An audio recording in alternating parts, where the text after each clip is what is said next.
Now move to question time, and I call Senator Birmingham.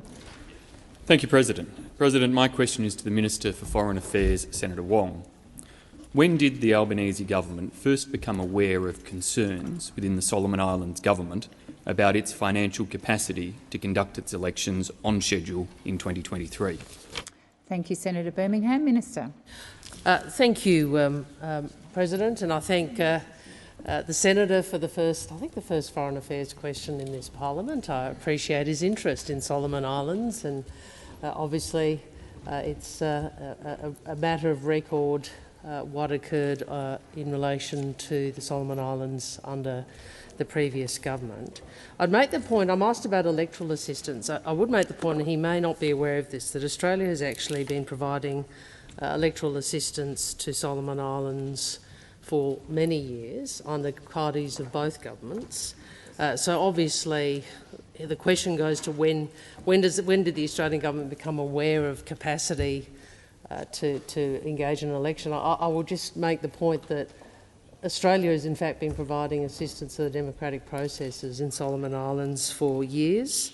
We are already partnering with Solomon Islands Electoral Office to support electoral reform and administration through both the Australian Electoral Commission's program and the UNDP's program aimed at strengthening the electoral cycle in Solomon Islands.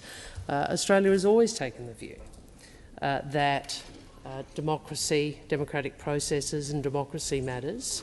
I would reiterate the standing offer the Australian government has to support Solomon Islands' next election, whether held in 2023 or 2024. Obviously, as I've made clear publicly, the timing of the election is entirely a matter for the government and the Parliament of Solomon Islands. I would assume that my colleague, Senator Birmingham, would share the view that democracy matters, democratic conventions are important, and that Australia's support for democratic processes through the Pacific, including Solomon Islands, is a matter of bipartisan support. Thank you, Senator Wong. Senator Birmingham, first supplementary. Thanks, President. Is it correct that the Australian government only made a formal offer of financial assistance to the Solomon Islands government less than a week ago, on the 1st of September? Why did it take so long after questions were first raised by the Solomon Islands about its financial capacity to conduct its scheduled 2023 elections for the offer of financial assistance to be made? Minister. I don't accept some of the assertions in the question. I would again go back to my primary answer, which is that there have been a long-standing practice of governments of both political persuasions to provide support for democratic processes in Solomon Islands. As I said, we I think recently provided support for PNG, and I think some of those opposite may have been invited to observe the election process. We will support Solomon Islands' next election, whether held in 2023 or 2024. I would indicate to the Senate that, obviously this is an offer that has been reiterated on more than one occasion, including by Minister Conroy, as well as by officials. Thank you, Minister. Your time has expired. Senator Birmingham, second supplementary. Thank you, President. Did the Minister advise the government of the Solomon Islands that she was going to publicly reveal last week's offer of financial assistance from Australia before doing so? And how does the Minister respond to assertions from the Solomon Islands government that the timing of her public disclosure is an assault on their democracy and a direct interference in a foreign government's domestic affairs? Minister. Well, I again make this point that support for an election which is held when the Solomon Islands Parliament and government determine that election can be, is an offer respectful of the sovereignty of Solomon Islands. That is the nature of the answer I gave and the offer that has been made by the Australian government. And I would make this point. I understand the Shadow Minister has to ask these questions, that unlike those opposite, we have ensured that the Prime Minister, the Foreign Minister and others are engaging with Solomon Senator Wong, Islands please rather resume than your- the Senator ducking Wong. and weaving we saw Senator from those Wong, opposite. please resume your seat. Senator Birmingham. Thank you, President. Point of order on direct relevance. The series of questions, and particularly the supplementary question just asked, did not query the merits of the provision of financial assistance for the conduct of elections, which the Minister keeps referencing. The supplementary question was specific about the public disclosure of the latest offer of financial assistance and whether the Minister had conveyed her intention to publicly disclose that to the Government of the Solomon Islands prior to doing so. Thank you, Senator Birmingham. I do believe that the Minister has been relevant, and I'll continue to listen for the next 16 seconds. Thank you. As the Senator knows, this government does seek to transparently answer questions which are made by journalists. We did so in relation to an offer which is consistent with the practice of past and this government to support Thank you, Minister. Your democracy. time has expired. Senator Walsh. My question is to the Minister for Finance, representing the Treasurer, Senator Gallagher. Senator Gallagher. The June quarter national accounts figures were released today. Can the Minister outline to the Senate what the national accounts say about how the national economy is performing at the moment? Minister. Thank you, President. I thank Senator Walsh for the question and congratulate her on her appointment as Chair of the Economics Committee. Today's national accounts reflect an economy that's rebounding from the disruption of the pandemic, but is being held back by capacity constraints, skill shortages and declining real wages. This is a familiar story that we're seeing, and certainly familiar in terms of the economy and the economic challenges that we've inherited on forming government. While the headline figures are encouraging, the data released today confirm the pressures that are being felt by Australian households and that are weighing on our supply chains. The national accounts figures released today show the economy grew by 0.9% in the June quarter 2022 to be 3.6% higher through the year. GDP increased 3.9% over the 21-22 financial year, and that growth reflected the continuing pandemic recovery and was concentrated in the services industry, particularly as this was the first full quarter of reopened domestic and international borders since the pandemic began some 2 years ago.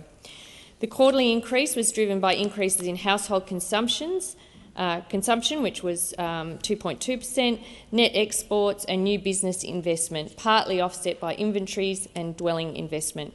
In particular, household consumption grew by 2.2% in the quarter and I think was 6% higher through the year. And contributed 1.1% points to real GDP growth in the quarter. The household savings ratio fell to 8.7% in June, down from 1.1% in March. Dwelling investment fell as most states continued to experience material and labour shortages, and inventories detracted from growth driven by drawdowns from the mining industry and from agriculture. Thank you, Minister. Senator Walsh, first supplementary. Can the Minister advise how the October budget will address the challenges that Australians are facing in the economy today? Minister. Thank you, President. The October budget will be our way of delivering on our commitments and delivering on our economic plan. The Albanese government's economic plan is a plan to boost productivity, take the speed limit off the economy, and particularly in some of the data that we've seen in national accounts today, and build up the right kind of growth to make a meaningful difference on cost of living pressures for households without adding to inflationary pressures.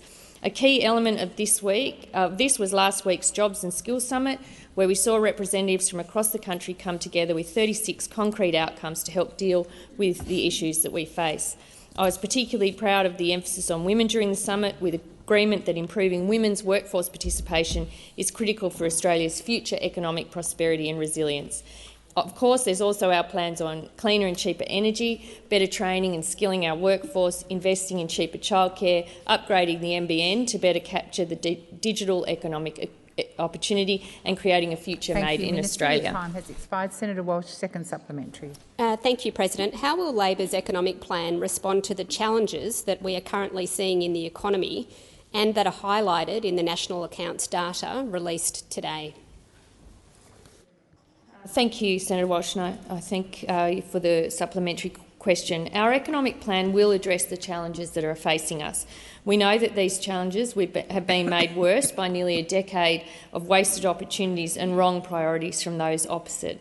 Our policies will put the national interest first, whether it's through our climate change policy that will address opportunities for investment, innovation and jobs, or whether it's addressing the skill shortages that are affecting different areas of the economy, particularly through our fee-free TAFE policies, as well as measures we announced in the Jobs and Skills Summit last week, such as increasing the permanent migration ceiling to 195,000 for this financial year. And of course, there's our very significant investment, over $5 billion to make childcare cheaper, which will make childcare more affordable for families, improve productivity and improve workforce participation.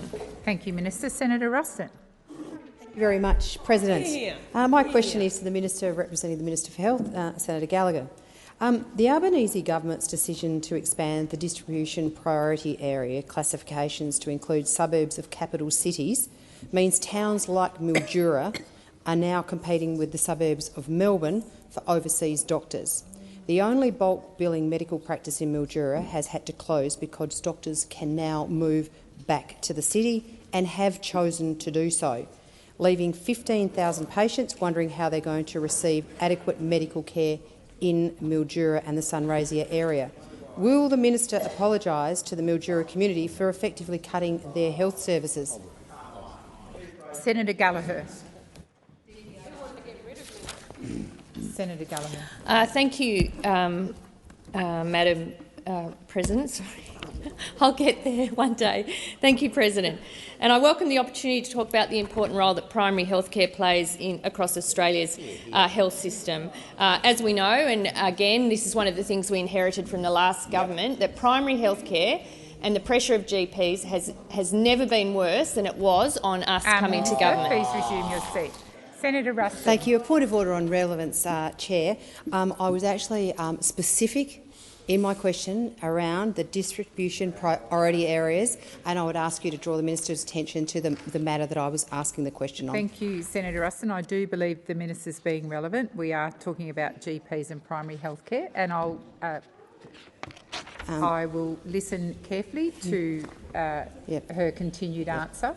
Just on the point of your ruling Sure. on the point of order, Chair, I wasn't talking about primary health care. I was talking about distribution priority areas. Sure, and GP services sit within that broad band. Thank you, Minister. Thank you, Minister. Thank you. Well, the issue of access to doctors is directly relevant to the 24 seconds that I had in giving my answer. I can assure Australians that we will be doing absolutely everything we can to make access to primary health care more affordable, increase access and take the pressure off GPs as they are currently experiencing it. The issues of bulk billing are serious. Access to high-quality primary care, if you can't get it, creates problems downstream in the healthcare system. I don't accept the proposition that the Shadow Minister for Health has put at the end of the question, or will we apologise? We won't apologise for actually investing more in primary health care by having our Medicare task force. Minister, please resume your seat. Senator Ruston. Thank you, Chair. On a point of order again, could I draw your attention once again to the fact that the question is specifically only about distribution priority area changes. The Minister is talking about absolutely everything else apart from addressing the specific question that I've asked her and the specific topic I've asked her about. Senator Ruston, as you're aware, I can't direct the content. Order. Order. I can't direct the content of the answer, and I do believe the Minister continues to be relevant. Minister. Thank you, Madam Speaker. I am not fully briefed on the issues in Mildura, which I think is where you raised in your first question. Was it in Mildura? And I'm happy to come back to the Senate if there is any further information that I can provide. But I will stand by the commitment we took in the election, which was supported by the Australian community, which was to strengthen Medicare with almost $1 billion of investment, to have our urgent care clinics to have $750 million into the Strengthening Medicare Fund and $220 million going direct to GPs to make sure that they can do the work we need them to Senator do. McGrath. Senator Ruston, first supplementary. Thank you, President. Well, specifically, Minister, your government's decision to expand the DPA classification for international doctors and bonded medical graduates has meant that a doctor who had planned to move to Huonville in Tasmania has now decided to stay in Hobart. Will you apologise to that community for effectively cutting their health services? And maybe you could explain to us what the DPA is in your answer. Minister. Order. Order. Sarah. Order. Sarah. Senator Watt and Senator Hume. Interjections across. Order. Senator McGrath. Senator Watt.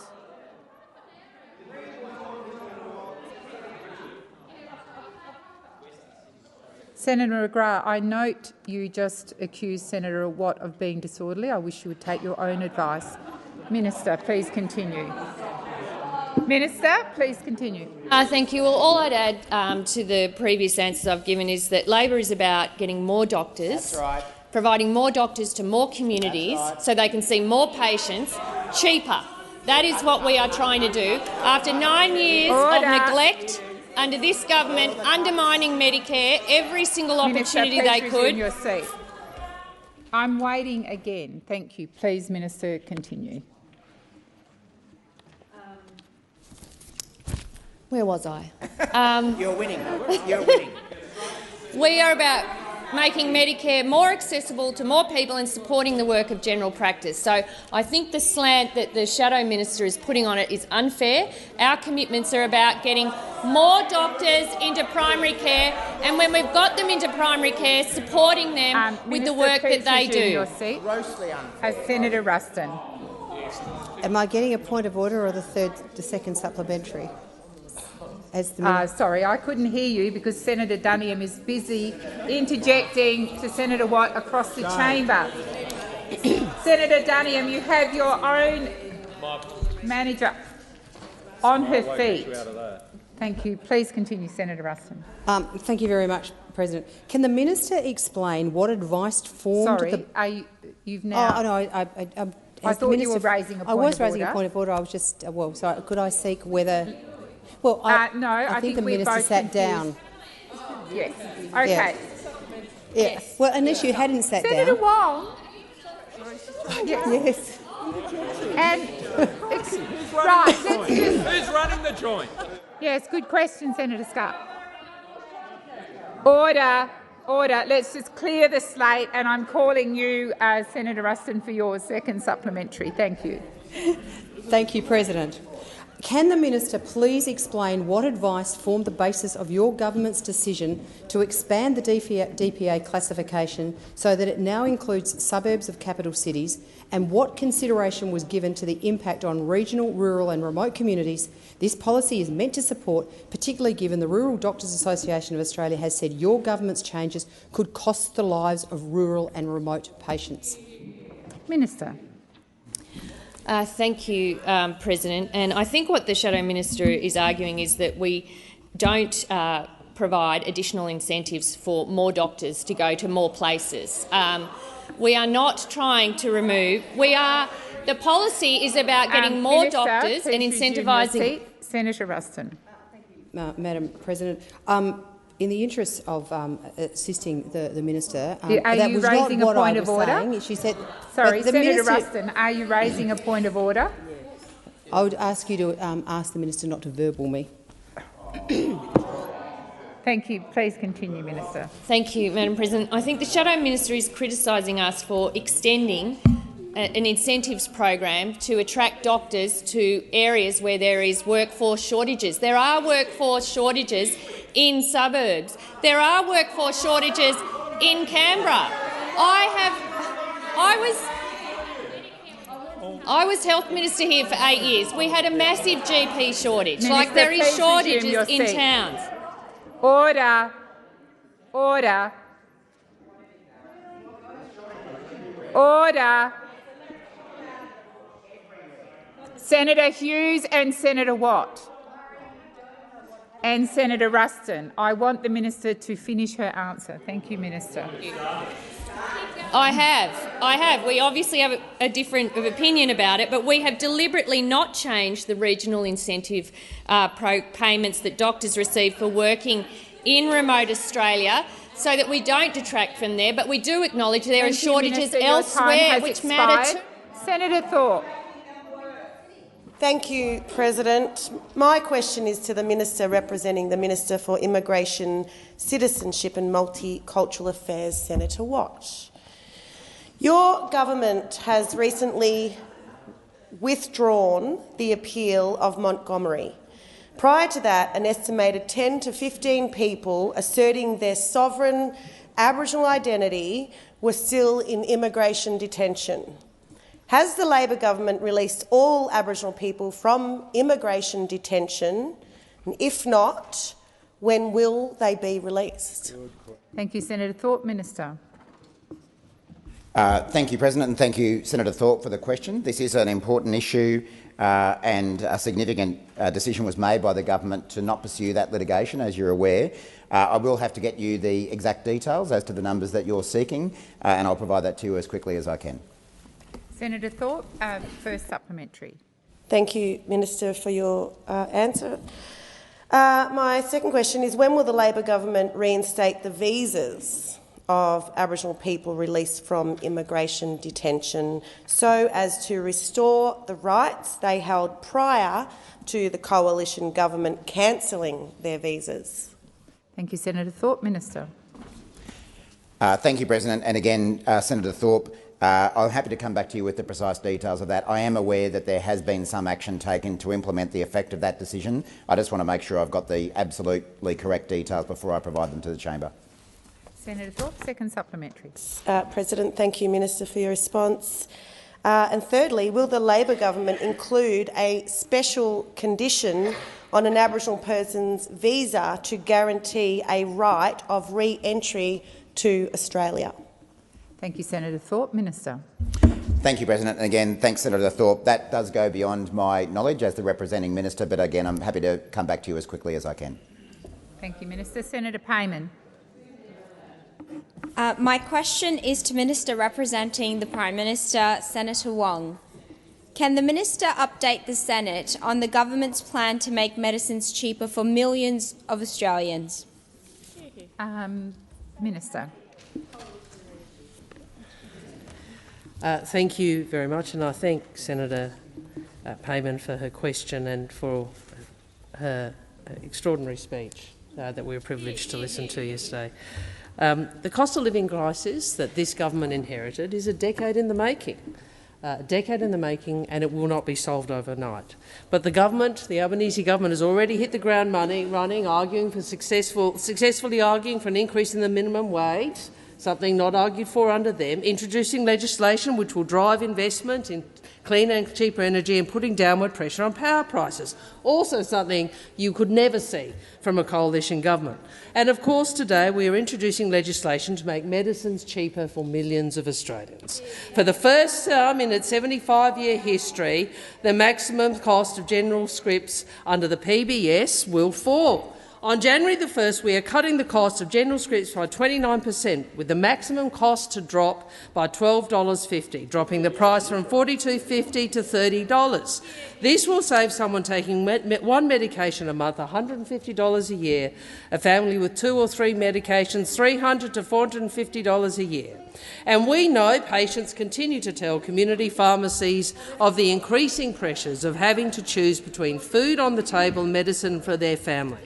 This morning at Capital Chemist in Kingston, the Prime Minister met Greg, a single dad whose son lives with diabetes, type 1 diabetes, and Greg told the Prime Minister that the government's plan to cut the cost of medicine will make an enormous difference to his family. An enormous difference. It will ensure he can continue to afford the life-saving medicine his son needs. So what I say to those opposite who are interjecting about how long it's taken, we've been in government for just over 100 days. You were in government for about 3,000 days. But we are the ones who are actually introducing legislation. Thank you, Minister. Your time has expired. Senator Wong. Senator Wong. Order. Senator Payman, first supplementary. Fabulous response, Minister. Thank you. My first supplementary question is, how will Australians benefit from making medicines cheaper? Minister. Thank you, President. Well, the maximum cost to general patients for PBS medications has doubled since the year 2000. And of course, regrettably for Australians, those opposite when in government did so little to help. In fact, the ABS advises that the high cost of medications on your watch— you don't like the truth, do you? Don't like the truth. The ABS advises that 1 million Australians were delayed or didn't fill their medications in 2019-20. They were left in the lurch by the coalition. Cutting the maximum price by nearly 1/3 will mean more people can afford to get the medications they need to stay healthy. And the change will put close to $200 million back in the pockets of Australians each year, the same Australians who are left in the lurch by a coalition who is more interested in political games than delivering for Australians. Your time has expired. Senator Payman, second supplementary. Thank you, President. Minister, how many Australians will benefit from these changes to the PBS? Minister Wong. Thank you, President. Well, approximately 19 million Australians are eligible to benefit for this change, with about 3.6 million Australians to immediately benefit once the legislation comes into effect. And those of us on this side understand that making medicines cheaper will ease the squeeze on household budgets for so many Australians. But you know, one difference also, another difference between us and them, is we on this side understand that Medicare and the PBS are the foundations of Australia's world-class healthcare system. And you know why we understand that? Because they're Labor reforms. They're Labor reforms, both initiatives of Labor governments, and it is only Labor governments that make these nation-building reforms to transform the lives of Australians. The PBS, a legacy of the Curtin and Chifley governments, and of course Medicare, a legacy of the Hawke government. This government will continue to strengthen both Medicare and PBS. Minister. Your time has expired. Senator Hanson. Senator Hanson for the second time. Thank you. My question is to the Minister representing the Minister for Climate Change and Energy, Senator Wong. Would the Minister please explain to the Australian people and what net zero emissions actually means in layman's terms? Thank you, Senator Hanson. Minister. I'm not sure how to explain it other than to say it means net zero. I mean, you know, I think, and I understand that the senator. It's one of those situations. I'll think through if I can provide an explanation that makes it clearer than that. But to me, the words net zero are quite clear. I think we all understand what net emissions means. I am reminded of a time when I was Climate Minister and I think Senator Fielding wanted an explanation, and I got in the Chief Scientist to try and take him through it, and we did get to a point where I thought, I don't actually know, and neither did she at that time, how to break it down any further, but I will have a think about that. I think it's a commonly understood objective, and it's an objective that, as the Senator knows, that is shared by those opposite, I thought. Maybe not. Well, obviously not Senator Canavan, I know that, but the coalition, I thought broadly, had agreed to net zero emissions by 2050. That was your policy. Well, maybe Senator Canavan is indicating a change in policy under the coalition, under Mr Dutton. Obviously, I think it's 84%. I could be wrong. Australia's exporters have also, export markets have already signed up to the same target. It was discussed at the G20, so there's broad global agreement about the need to... Minister, please resume your seat. Senator Canavan. Thank you, Madam President. Just on relevance there, the question was clearly about the definition of a term. It was a very simple question, and now we're talking about what other countries are doing and signing up to. It's totally departing. It's got nothing to do with the original question. Minister, did you wish to continue? Senator Wong, have you finished your first question, the answer? Senator Hanson, first supplementary. Well, actually, I'm gobsmacked from the first answer. I don't know whether I should actually ask the second one. Now you got me. Now, all right. Well then, how much will the government policy to reduce emissions by 43%, which you don't know what net zero is anyway, by 2030? I would really like to know how much it's going to cost the government by 2050, but I doubt I'm going to get an answer on the first one. But if you can answer my question, how much is it going to cost the Australian taxpayers for this reduce emissions by 43%? Please resume your seat. Minister. Thank you, President. Thank you to Senator Hanson for the question. And she may be aware that the Labor Party in opposition did model this 43% reduction by 2030 policy and issued the modelling transparently. And that modelling showed that the plan, which includes a 43% reduction, would in fact create 604,000 jobs, with 5 out of 6 new jobs to be created in the region, that it would spur $76 billion of investment, and it would deliver an 82% renewable energy by 2030. So I think what we have seen is generating capacity exiting the energy generation system over the life of the government of those opposite. And that reduction in supply without new capacity coming on stream is central to why power prices Thank you, Minister. are doing what they are doing. Your time has expired. Senator Hanson, second supplementary. How is the government's plan to bring more than 1 million immigrants to Australia in the next 5 years consistent with efforts to reduce emissions? Thank you, Senator Hanson. Minister. I think, well, first, I'm not sure about the figure, but we have, as a result of the Jobs and Skills Summit, indicated 195,000 places, and that is as a consequence of the capacity constraints in the economy and the skills crisis that we know from talking to business, and if you look at the data, exists. But the focus will be on permanent skill migration, and that will add to the capacity of the Australian economy. It's important to recall that one of the things that we all have to do, and Australia will have to do, is to ensure that the link between GDP and populations and emissions that they are delinked. And that we can continue to grow our economy in ways that don't continue to produce as many emissions. And the way we do that is by these sorts of investments in renewable energy that our plan will deliver. Thank you, Minister. Your time has expired. Senator Reynolds.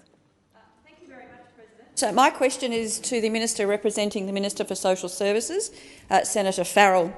My question is, why is the government's temporary announcement to support pensioners to keep most of what they earn time limited to the end of this financial year? Thank you, Senator Reynolds. Minister. Thank you, President, and thank the senator for her question. I think it's fair to say that this government is doing so much more for pensioners, even in its first couple of months, than you've done in the your previous 10 years. And we're going to continue down this track to try and improve the lives of Australian pensioners. Minister, please resume your seat. Yep. Senator Reynolds. Thank you. Point of order, President, on direct relevance. My question was very clear and specific.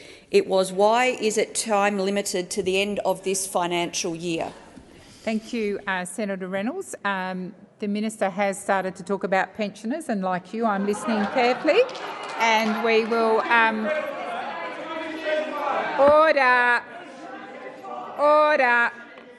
order. Minister Farrell, please continue. Thank you, President, and thank the senator for her intervention.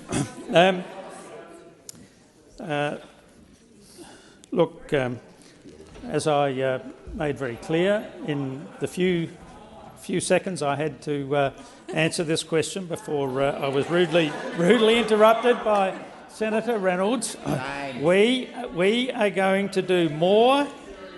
We're going to do more in the time that we have in the government than your government did in the previous 10 years. These are issues that, of course, are constantly under review by the Minister for Social Services. Minister, please resume your seat. Senator Birmingham.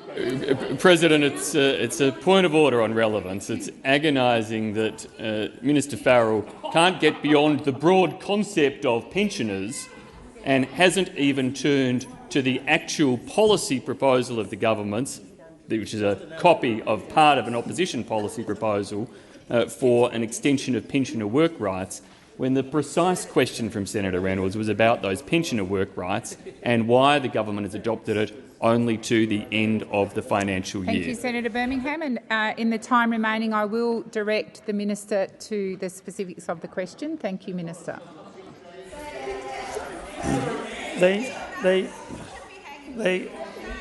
Order. Thank you, President. Thank you, President.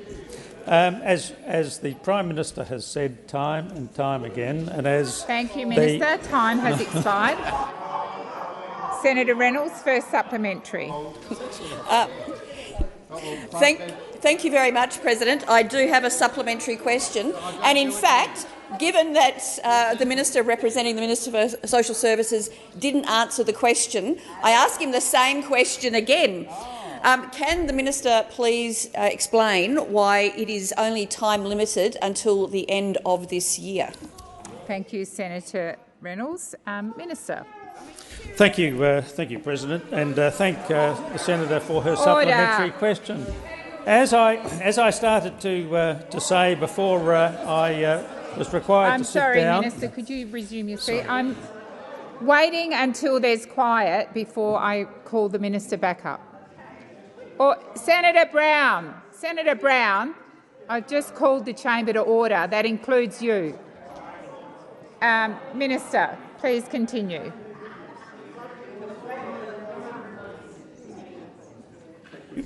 Thank you, Madam President, and thank Senator Reynolds for her question. This government continues to do whatever we can to assist Australian pensioners in a way that the previous government never ever did. And one of the ways in which we're doing that, of course, is that we're strengthening the. Minister Farrell, please resume your seat. Of order on direct relevance. I've given the Minister representing the Minister two opportunities now to answer a very simple question, and if I could ask that you remind the Minister of the question. Thank you. Thank you, Senator Reynolds, and I will remind the Minister of the question, but I think he was going to, in the next breath, answer it before the point of order was called. Thank you, Minister. Thank you, President, and thank Senator Reynolds for her constant interruption. That'll be the next question, Senator. We continue to try and assist and make life easier for pensioners in this country, Minister and that's Farrell, why we are Order. Senator Reynolds, second supplementary. Thank you very much, President. And Given in the first two questions I didn't get a straight answer, I was going to ask whether they would look to extend it beyond July of this year, given there is a great need. However, I will ask the same question again. And, President, I noted that Senator Wong said she had the answer, so maybe you might like to hand it over to Senator Farrell. But the question again is, why is it just time limited? Why, in a policy, is it time limited until the end of this year? It is not helpful when senators, particularly those on my right, call out time. Thank you. Minister. Minister. Thank you, President, and thank the senator for her supplementary question.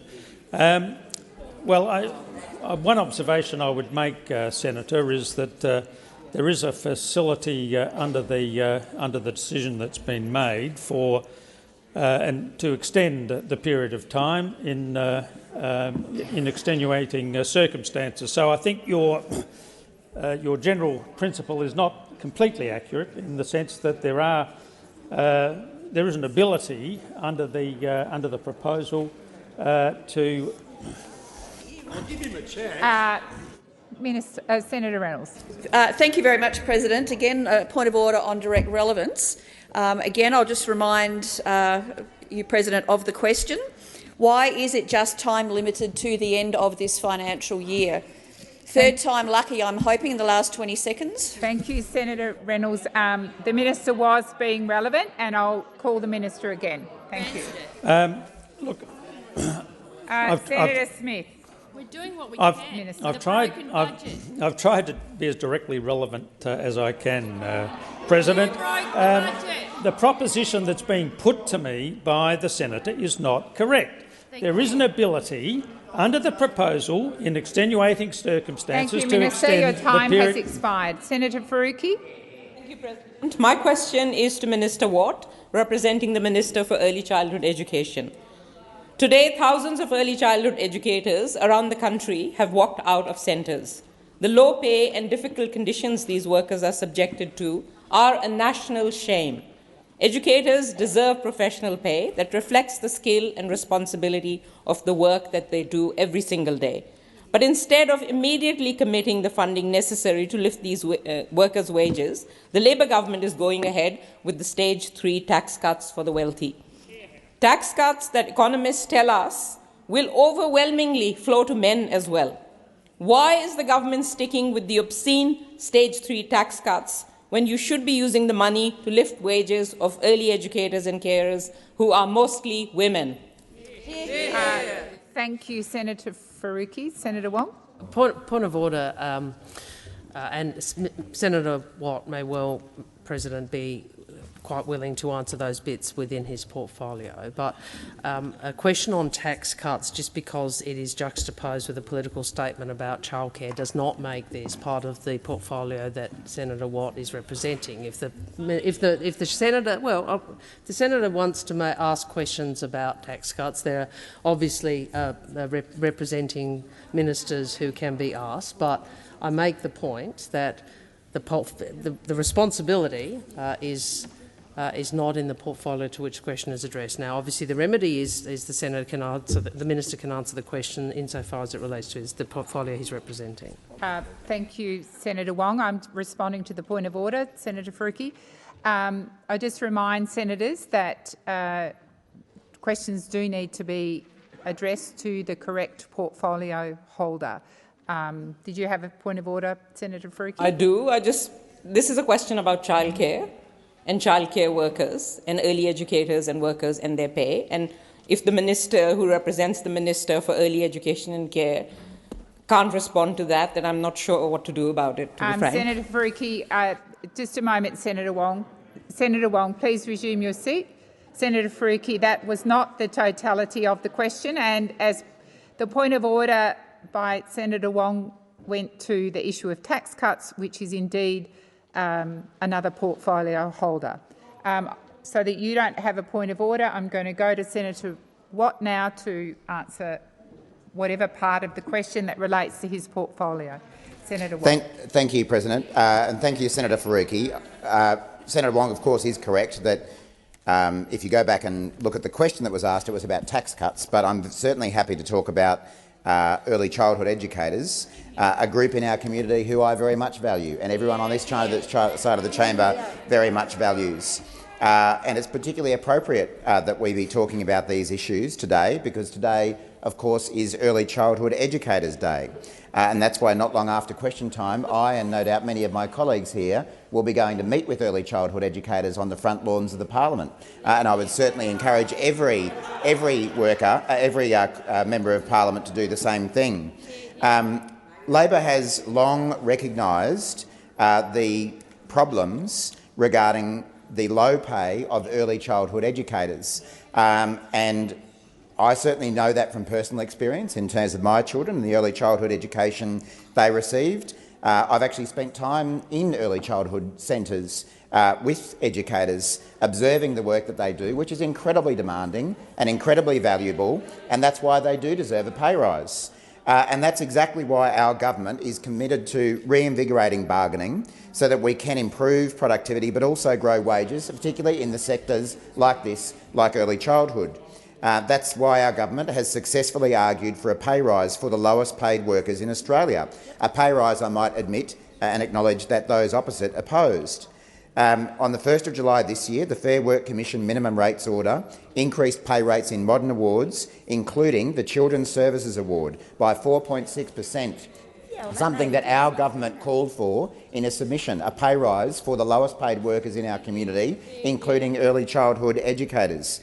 We know the work of women has long been undervalued, and that is definitely the case for the early childhood education and care sector, where more than 90% of the workforce are women, and we will keep acting on this. Thank you, Senator Watt. Your time has expired. Senator Faruqi, first supplementary. Minister Watt, in your own Facebook posts as far back as 2018, you've described early childhood educators as grossly underpaid and identified the wage discrimination that exists for traditionally female-dominated workplaces.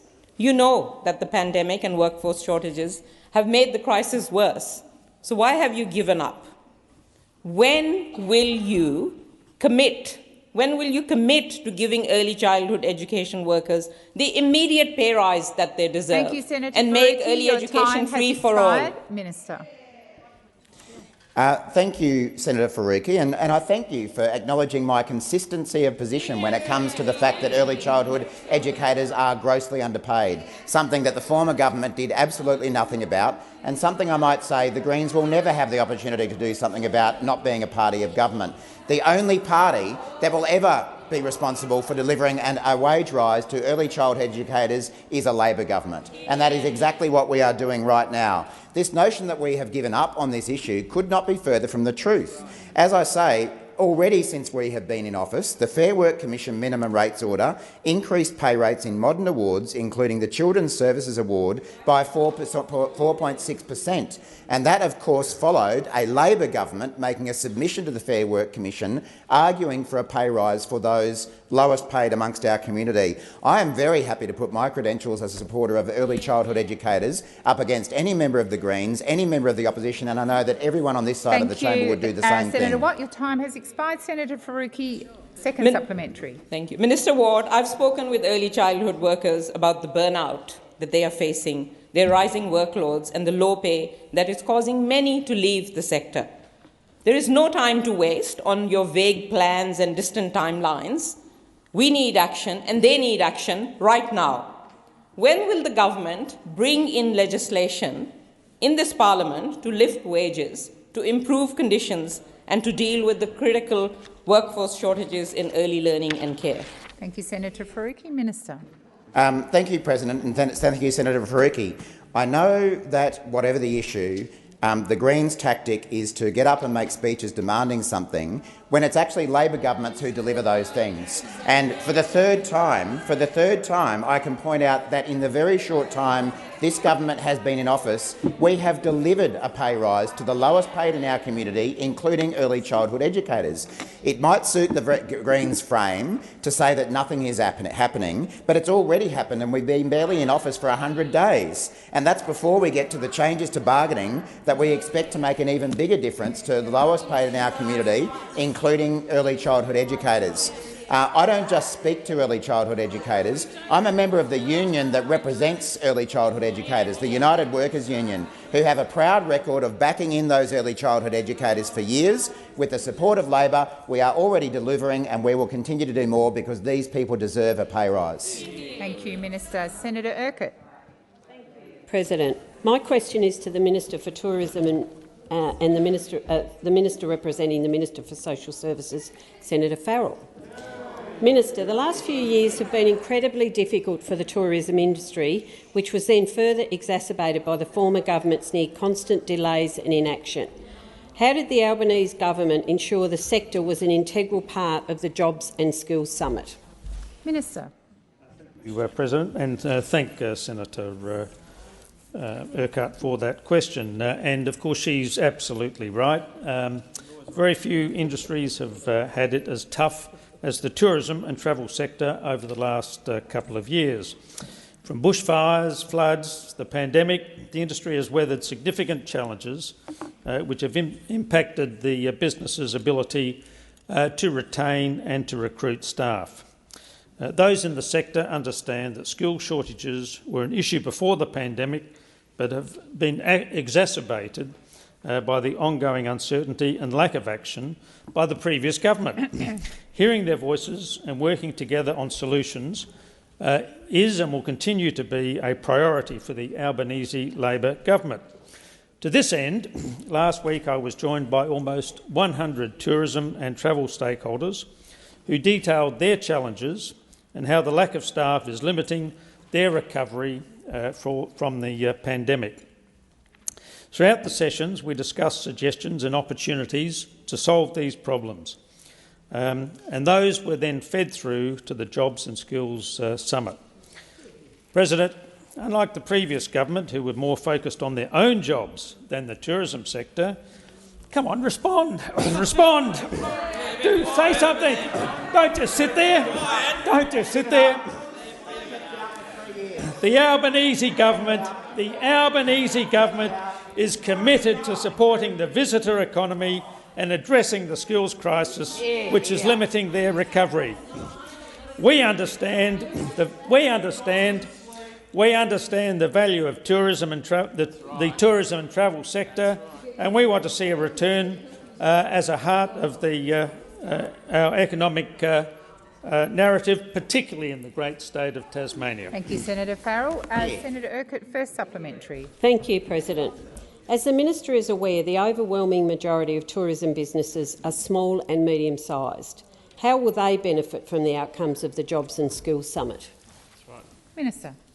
Thank you, President, and I thank the Senator for once again her important question.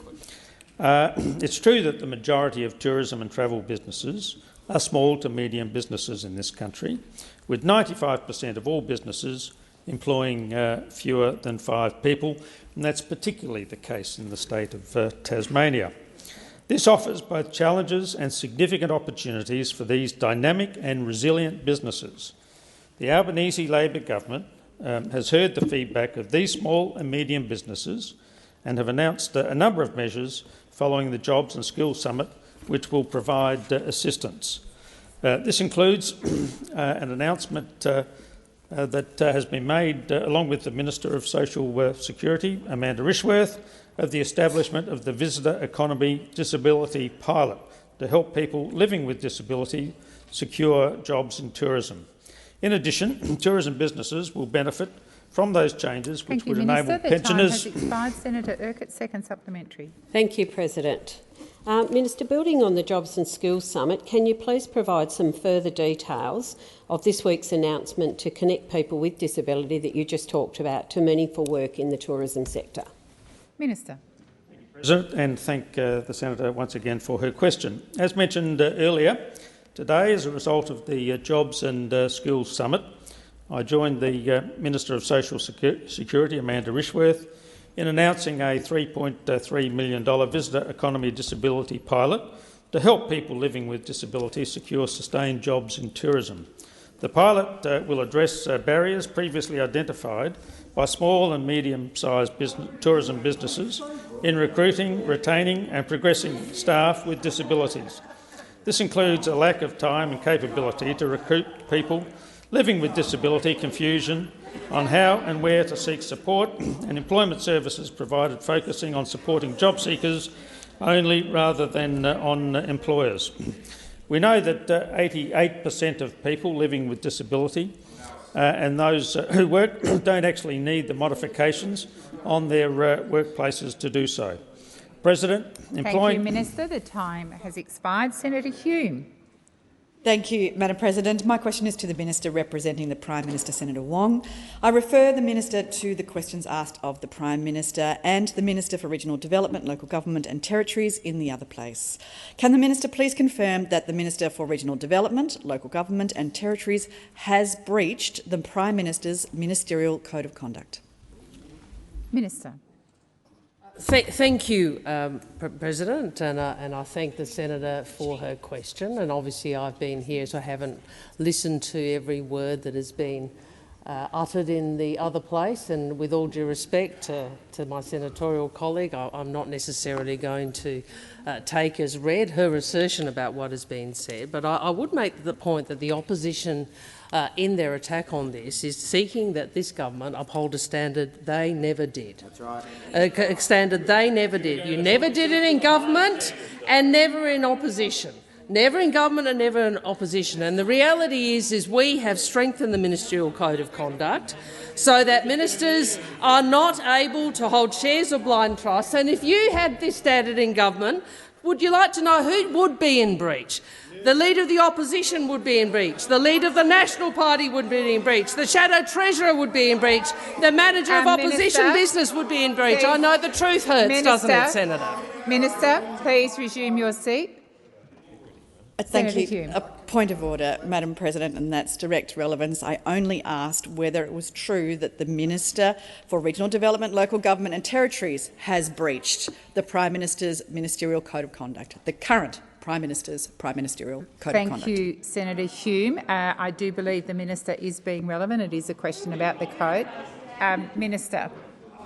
Well, I'm asked about the Ministerial Code of Conduct and breaches of same or alleged breaches of same, and I make the point that the Code of Conduct that applies to the executive under this government is a standard that those opposite, including Senator Hume, never held themselves to.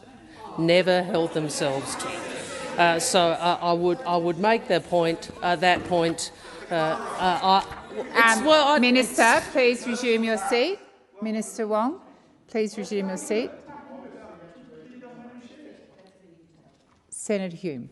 Thank you, Madam President. Senator Wong, I'm sorry, that was an imputation on me, directly on me, and I don't think you've actually read my register of interests, because then you'd see that, unlike many Senator people on Hume, your side of the chamber, I don't own any shares. I don't own any shares. This is not an opportunity for debate. Minister Wong. I acknowledge it was not intended in the way it was. It obviously was heard, and I withdraw that. Thank you. I do withdraw that, and I've always taken the view it's just easier not to own anything as well. But I would make that point. I'm sure the Prime Minister has answered whatever questions that the Leader of the Opposition or his tactics team have put to the Prime Minister. We've made clear that the Ministerial Code does require... Minister, please resume your seat. Senator Birmingham. President, I note the Leader of the Government, the Senate, has spoken generically about the Ministerial Code, made a number of other assertions irrelevant to the question, but has spoken about the Code. There was a direct question about whether a minister has breached the Code. The Leader of the Government indicates that she's not aware of the precise details. In the 13 seconds remaining, she should take the question on notice so she can provide a direct answer to the direct question. Thank you, Senator Birmingham. I'm struggling with your point of order. I accept that you acknowledge the Minister is answering the question.